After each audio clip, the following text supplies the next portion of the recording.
Hello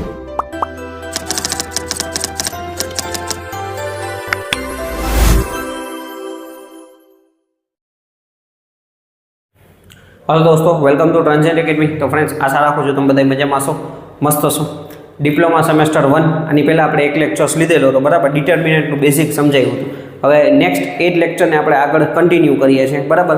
બીજા આપણે અલગ અલગ આપણે દાખલા જોતા જઈએ, બરાબર। આની પહેલાં એક બેઝિક દાખલા ગણાવેલા હતા, હવે થોડાક એડવાન્સ જતા જઈએ જે તમને પરીક્ષાની અંદર પૂછાતા હોય છે, બરાબર।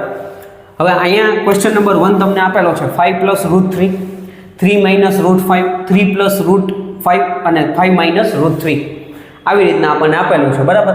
હવે અહીંયા આપણે શું કરવાનું છે તો કે ભાઈ આનો 2/2 નો આપણે નિશ્ચયક શોધવાનું છે, એટલે કે ડિટર્મિનન્ટ આપણે ફાઇન્ડ કરવાનું છે, બરાબર। તો આપણે કાંઈ ટેન્શન લેવા જેવું નથી, આપણે જે સેમ પ્રોસેસ છે ને, અગ્ર વિકર્ણના ઘટકોનો ગુણાકાર માઇનસ પાછો વિકર્ણ એટલે પાછલા વિકર્ણના ઘટકોનો ગુણાકાર, અથવા પ્રાઇમરી આપણું જે પ્રાઇમરી ડાયગોનલ છે, બરાબર, માઇનસ સેકન્ડરી ડાયગોનલ, ઓકે। હવે તો કે આ બેયનો પહેલા ગુણાકાર કરો, એટલે કે 5 + √3 અને 5 - √3, માઇનસની સાઇન અહીંયા આપણે મોટો કાઉન્સ આપી દઈએ છીએ, બરાબર। ત્યાર પછી બીજા કાઉન્સની અંદર હવે સેકન્ડરી ડાયગોનલના એલિમેન્ટનો ગુણાકાર, તો કે અહીંયા આપણી પાસે આવી જશે 3 + √5 અને 3 - √5, ચાલો, ઓકે। આવી રીતના થયું। હવે એક બેઝિક વસ્તુ હું તમને અહીંયા સમજાવું કે ભાઈ અહીંયા આપણી પાસે આવી રીતના છે ભાઈ x - y, x + y, તો આનો આન્સર શું થાય? x² - y², આવું આપણે થાય, બરાબર। x - y ને x + y તો = x² - y², તો સેમ વસ્તુ અહીંયા છે, આને હું x કહી દઉં છું, આને y કહી દઉં છું, x કહી દઉં છું, અહીંયા y, x + y, x - y, તો આન્સર આપણે પર શું થઈ જશે? x² એટલે આપણે કાઉન્સની અંદર 5 નો વર્ગ, પછી માઇનસ y² y એટલે શું છે? √3 એનો વર્ગ, કાઉન્સ પૂરો, ઓકે। ત્યાર પછી માઇનસ બ્રેકેટની અંદર અહીંયા આપણે સેમ વસ્તુ x + y, x - y એ જ વસ્તુ છે, તો x² - y² એટલે x = 3 છે, તો 3 નો વર્ગ માઇનસ √5 એનો વર્ગ, સિમ્પલ થઈ ગયું, બરાબર। હવે આપણા માટે તો કે ભાઈ 5 નો સ્ક્વેર 55 ને 25 માઇનસ √3 નો સ્ક્વેર, તો √3 નો સ્ક્વેર શું થઈ જશે? 3, બરાબર। કોઈ પણ આપણી રૂટ વાળી સંખ્યા હોય, બરાબર, તો એનો સ્ક્વેર કરશું તો એ સંખ્યા પોતે જ આવશે, એટલે √3 નો સ્ક્વેર 3 થઈ જશે। પછી માઇનસ અહીંયા આપણે 3 તેરીને 9 માઇનસ 5 નો વર્ગ કેટલો? √5 નો સ્ક્વેર, તો આપણી પાસે શું થઈ જશે? 5, ચાલો, ઓકે। અહીંયા સુધી મગજમાં બેઠું। 25 માંથી 3 ગયા તો કેટલા વધશે? 25 માંથી 3 જશે તો આપણી પાસે વધશે કેટલા? તો કે 22।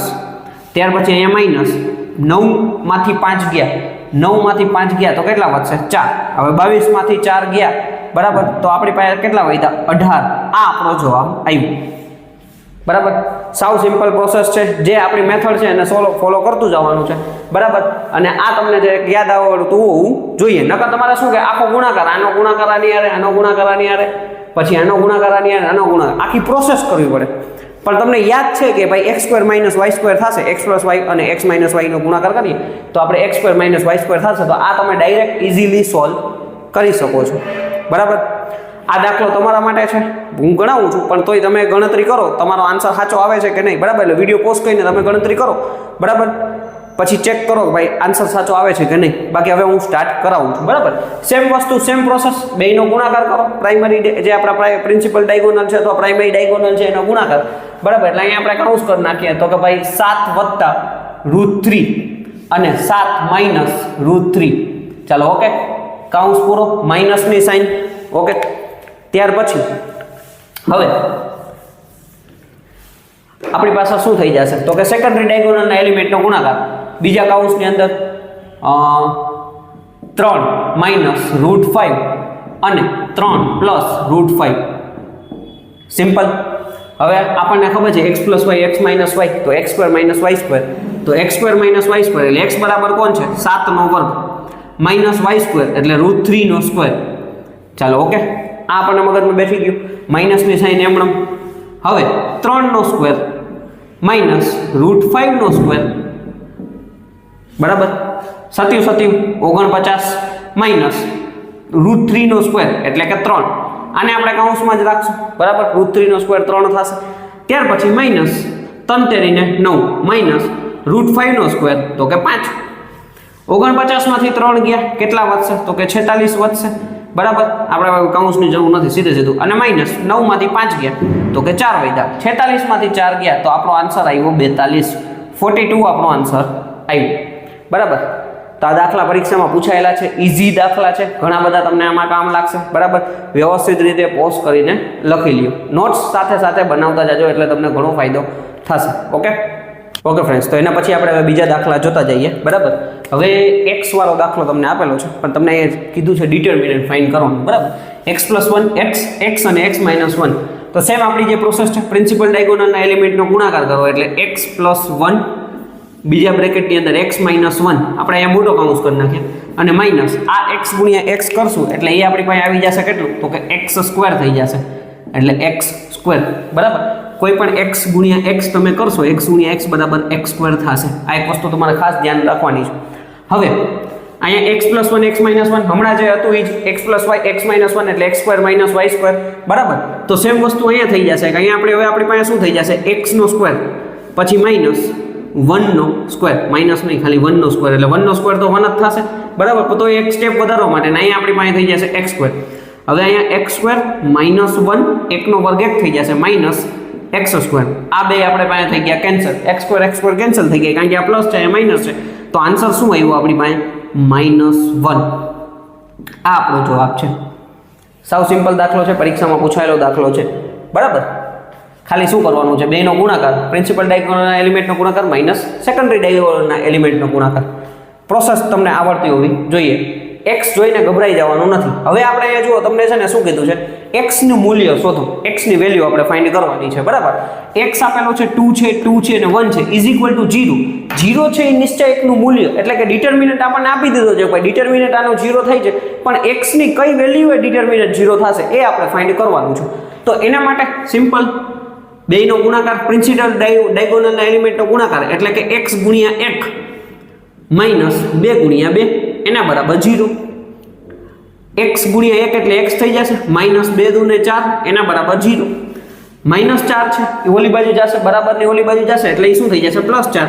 તો x બરાબર 4. આ આપણો જવાબ આવી ગયો. સિમ્પલ દાખલો છે. બરાબર, તો x ની વેલ્યુ વાળા દાખલા તમને MCQ ની અંદર પૂછાતા હોય છે. બરાબર, તો એ આવડતા હોવા જરૂરી છે.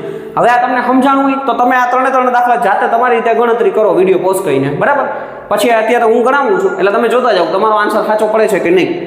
અહીંયા આપણે જોઈએ 6 ગુણ્યા x, 6 ગુણ્યા x માઇનસ 9 ગુણ્યા -2 ઇઝ ઇક્વલ ટુ 0. તો 6 ગુણ્યા x એટલે 6x થઈ ગયા, 6x અથવા 6x માઇનસ 9 દુ ને 18 એટલે -18 થશે. બરાબર, એટલે જે એક સ્ટેપ વધારીએ -18 એના બરાબર 0. આ માઇનસ માઇનસ પ્લસ થશે એટલે 6x + 18 ઇઝ ઇક્વલ ટુ 0. 18 ને ઓલી બાજુ જવા દો એટલે શું થઈ જશે, માઇનસ વાળા છે, પ્લસ છે એ માઇનસ થઈ જશે. બરાબર, તો 6x બરાબર આપણી પાસે -18 થયા. અહીંથી તમે જોશો તો x બરાબર, હવે આ x છે એ 6 અને x બે એકબીજાના ગુણાકારનો રિલેશન છે. તો હવે સામેની બાજુ જાય તો શું થઈ જશે, 6 છે એ ભાગાકારમાં આવી જશે, -18 ના છેદમાં 6. બરાબર, તો x બરાબર આપણી પાસે આન્સર આવી ગયો -3. ઓકે, સાવ simple. x is equal to આપણી પાસે કેટલા થઈ ગયા, -3. ઓકે, એના પછીનો દાખલો જોઈએ તો કે ભાઈ સિમ્પલ વસ્તુ x 1 4 અને 2. તો હવે હું ડાયરેક્ટ લખું છું 2x માઇનસ 4 1 ને 4 એના બરાબર 0. આ -4 છે, બરાબરની ઓલી બાજુ જાય 2x બરાબર કેટલા થઈ જશે, +4 થઈ જશે. તો x બરાબર 4 ના છેદમાં 2. આ બે ગુણાકારમાં છે, સામેની બાજુ જાય એટલે ભાગાકારમાં, તો આન્સર થઈ ગયો 2. તો x બરાબર આપણને 2 આન્સર આવ્યો, 2 દુ ને 4. ઓકે, હવે સરસ મજાનો દાખલો જો, અહીંયા તો 0 હતું, અહીંયા 0 હતું, અહીંયા 0 હતું. હવે અહીંયા આપણી પાસે -1 એટલે ડિટર્મિનન્ટની વેલ્યુ આપણને -1 આપી છે કે x આપણે ફાઇન્ડ કરવાનું છે. બરાબર, આવી વેલ્યુ આવી છે. એવું ના હોય કે હર વખતે 0 હોય, ક્યારેક -1 અથવા કોઈ પણ વેલ્યુ આપણને આપેલી હોય. હવે એના માટે સેમ પ્રોસેસ, 5 તેરીને 15 માઇનસ 4 ગુણ્યા x એટલે 4x થઈ ગયા ઇઝ ઇક્વલ ટુ -1. હવે આપણે શું કરવાનું છે તો કે આ 4x ને ઓલી બાજુ જવા દઈએ છીએ અને આ 1x ને આમ બાજુ, 1 ને આમ બાજુ આવવા દઈએ છીએ એટલે 15 આ માઇનસ છે બરાબરની આમ બાજુ આવે એટલે +1 એના બરાબર -4 છે એને ઓલી બાજુ જવા દો એટલે +4x થઈ ગયા. મગજમાં બેઠું હશે. બરાબર, બેયની પોઝિશન ચેન્જ કરી, -1 ને આમ બાજુ આવવા દીધા, -4x ને ઓલી બાજુ જવા દીધા. હવે આપણી પાસે શું થઈ ગયું 15 ને 1 એટલે અહીંયા આપણી પાસે 16 થઈ ગયા, એના બરાબર 4x બરાબર. તો હવે અહીંયા આપણે પાસે તો કે ભાઈ x બરાબર 16 ના છેદમાં 4, તો x બરાબર 4 આપણો આન્સર આવી. ઓકે, શું થયું તો કે ભાઈ આ 4x છે એટલે 4 ગુણાકારમાં છે, સામેની બાજુ જાય છે તો ભાગાકારમાં થશે એટલે x બરાબર 16 ના છેદમાં 4, ચોકે ચોકે 16. આ રીતના તમારે દાખલા ગણવાના છે. ઇઝી જ છે બરાબર, ખાલી પ્રેક્ટિસ તમારે કરવાની જરૂર છે. તમારી પાસે કોઈ બુક હોય તો એ પ્રમાણે પ્રેક્ટિસ કરજો, અથવા જેટલા પણ દાખલા હું ગણાવું છું વ્યવસ્થિત રીતે નોટ બનાવતા જશો, તમારે કાંઈ બીજી કોઈ જરૂર પડશે નહીં. ઓકે, વ્યવસ્થિત રીતે પોસ્ટ કરીને લખી લ્યો.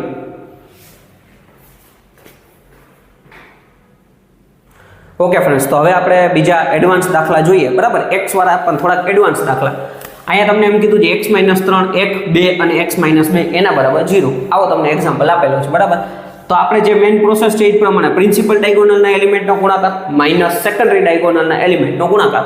એટલે અહીંયા આપણે લખશું કેવી રીતના તો કે ભાઈ x - 3 બ્રેકેટની અંદર x - 2 આ બેનો ગુણાકાર, પછી માઇનસ 2 એકું તો 2 થઈ જશે એટલે સીધા 2 લખ્યા, એના બરાબર 0 આપણને આપેલું છે.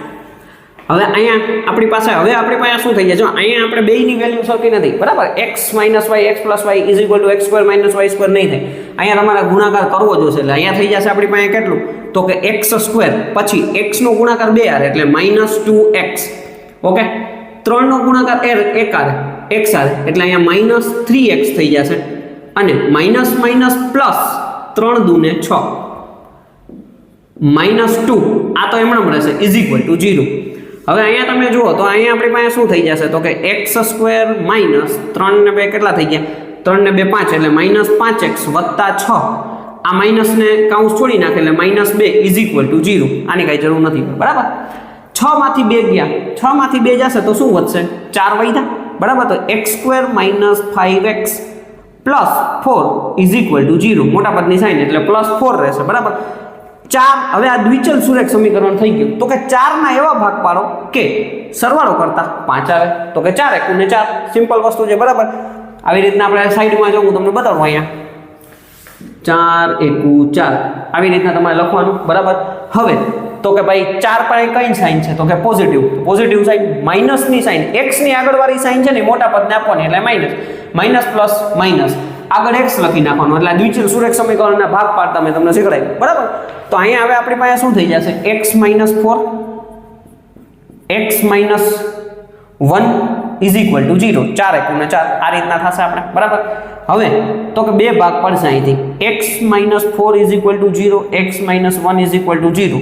તો અહીંયા આપણી પાસે -4 છે, ઓલી બાજુ જાય તો x બરાબર આપણને 4 મળ્યા, અને અહીંયા આપણને x બરાબર 1 મળ્યા બરાબર. -1 છે, ઓલી બાજુ જાય તો પ્લસ થઈ જાય એટલે x બરાબર 1. તો આ રીતના તમારે દાખલો ગણવાનો છે. એટલે એનો મતલબ એવો થયો જો હું અહીંયા 4 મૂકીશ ને તોય આન્સર 0 આવશે, જો હું અહીંયા 1 મૂકીશ 1 બરાબર તોય આપણો આન્સર 0 આવશે બરાબર. એટલે બે વેલ્યુ મળી x ની 4 અને 1 બરાબર. 3 માર્કમાં આવો દાખલો તમને પૂછી શકે છે બરાબર. ત્યાર પછી બીજા નંબરનો જોઈએ, x + 3 2 3 અને x - 3 એના બરાબર આપણને 1 આપેલા છે. તો હવે અહીંયા આપણે સેમ વસ્તુ પ્રિન્સિપલ ડાયગોનલના એલિમેન્ટનો ગુણાકાર એટલે x - 3 x + 3 bracket close minus secondary ડાયગોનલના એલિમેન્ટનો ગુણાકાર 3 દૂને 6 એના બરાબર 1. ઓકે, હવે અહીંયા તો આપણી પાસે x + y x - y જ છે એટલે x² - y² થશે. તો x નો વર્ગ માઇનસ y² એટલે 3 તેરીને કેટલા થઈ જશે 9. આ માઇનસ -6 એના બરાબર 1. તો x² = 9 અને 6 કેટલા થઈ જશે તો 9 ને 6 15 થશે એટલે -15 એના બરાબર 1. આ -15 છે, ઓલી બાજુ જશે તો સરવાળો થઈ જશે એટલે x² = 1 + 15. તો x² બરાબર શું મળ્યું 16 બરાબર. 15 + 1 એટલે 16 થયા. આ વર્ગ છે એ સામેની બાજુ જશે ને તો એ વર્ગમૂળ થઈ જશે, તો x બરાબર વર્ગમૂળમાં 16, તો ચોકે ચોકે 16. તો આપણો આન્સર આવ્યો x બરાબર 4. સાવ સિમ્પલ દાખલો બરાબર. ખાલી પ્રોસેસ પ્રોપર આપણી હશે એટલે તમને આન્સર આવી જશે. ત્રીજો દાખલો જોઈએ આપણે બરાબર. હવે અહીંયા તમને એમ કીધું છે x + 3 4 x - 2 અને 5 = 13. 13 તમને આપેલા છે બરાબર. તો 13 તમને આપેલા છે તો એના માટે આપણે શું કરીએ, પહેલા પ્રિન્સિપલ ડાયગોનલના એલિમેન્ટનો ગુણાકાર એટલે કે x + 3 અને બ્રેકેટ એનો ગુણાકાર 5 આવે. આપણે આવી રીતના બ્રેકેટમાં લખીને -4 બ્રેકેટની અંદર x - 2 = 13. અહીંયા સુધી મગજમાં બેઠું. 5 નો ગુણાકાર આ બે હારે કરો એટલે 5x વત્તા 5 તેરીને 15. કાઉન્સ હવે આપણે છોડી નાખીએ છીએ. અહીંયા માઇનસ થશે એટલે -4 છે તો -4x થઈ જશે. હવે આ માઇનસ ને આ માઇનસ એટલે પ્લસ, 4 દુ ને 8 એના બરાબર 13. હવે 5x માંથી 4x xx વાળો ટર્મ 5x માંથી 4x ગયા તો ખાલી x વધ્યા. 15 વત્તા 8 એટલે 23 = 13. ચાલો ઓકે, એટલે 15 ને 8 કાઢ્યા એટલે 23 થયા. x બરાબર 13, આ પ્લસ છે ઓલી બાજુ જાય તો -23. તો x બરાબર આપણને આન્સર શું આવ્યો? -10 જવાબ આવ્યો.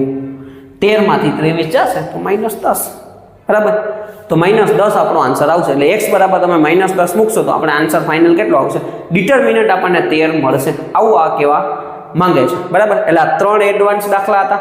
આવા તમને આવડતા હોવા જોઈએ. પરીક્ષાની અંદર આવા પૂછાતા હોય છે. બરાબર, 2 માર્ક કે 3 માર્કની અંદર એવી રીતના પૂછી લેતા હોય છે. તો તમને આવડતું હોય તો ફાયદો થઈ જાય. વ્યવસ્થિત રીતે પોસ્ટ કરીને લખો, નોટ સાથે બનાવતા જાજો.